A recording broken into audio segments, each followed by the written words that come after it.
मेरा नाम है शहजाद और आप देख रहे हैं सही चीज़। तो बिना टाइम को आए वीडियो को शुरू करते हैं।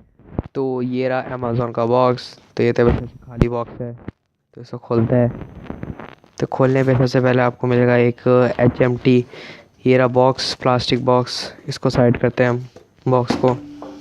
तो बॉक्स पे मिलता है आपको HMT का लोगो, जैसा आप देख सकते हैं। तो मैं इसको खोलता हूँ इस बॉक्स को। तो मैं आज आपको दिखाने वाला हूँ बेस्ट कैजुअल वॉचेज़। तो ये रहा, खुल गई है। अब खुल जा सिम सिम होगा, खुल जा सिम सिम। वो वॉट द वॉच, कितनी बढ़िया क्वालिटी की वॉच दी गई है। अब मैं इसे खोलता हूँ।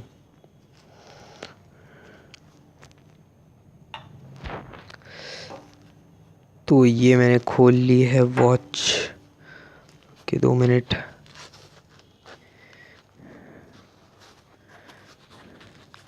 तो ये देखिए, ये रहा, ये रही वॉच। और ये आपको मिलता है, ये रहा मिलता है आपको एक फ़ोम केस, जो बहुत अच्छा फ़ोम है। उसको आप रखने पे, और ये जो बॉक्स इस्तेमाल कर सकते हैं आप।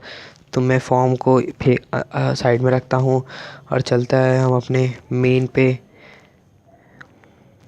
तो यहाँ ये रही आपकी मेन डिवाइस, जो है हमारी वॉच। तो आप अगर देखेंगे तो यहाँ पर आपको मिलेगी B&W लिखा हुआ। फिर आप नीचे जाएंगे तो यहाँ पर आपको होल्स मिलेंगे, जहाँ पर आप डाल सकते हैं। फिर इधर कुछ BMW का साइन बना हुआ है। और फिर यहाँ पर आपको ये एक एनालॉग वॉच है। और यहाँ पर मिलेगा आपको डायल, और डायल के पीछे आपको मिलेगा स्टेनलेस स्टील। एंड यहाँ पर भी बहुत अच्छी क्वालिटी का बैंड दे रखा है। और येलो ब्लैक, अगर अब येलो आपका फेवरेट कलर है तो ये बहुत बहुत अच्छी है, देखिए। और फिर यहाँ सबसे अच्छी बात है कि इसमें दिया गया है ब्लू कलर का शीशा, जो बहुत अच्छी रिफ्लेक्ट करती है, जैसे कि आप दिख रहा होगा आपको। और अंदर येलो कलर का, जो येलो एंड वाइट कलर का मिक्सचर दे रखा है, वही बहुत अच्छा लग रहा है। और आप जब पहनेंगे तो बहुत अच्छा लगेगी। अब मैं आपको इसकी कुछ सैम्पल इमेजेस दिखाता हूँ। तो देखिए आप इसके सैम्पल इमेजेस।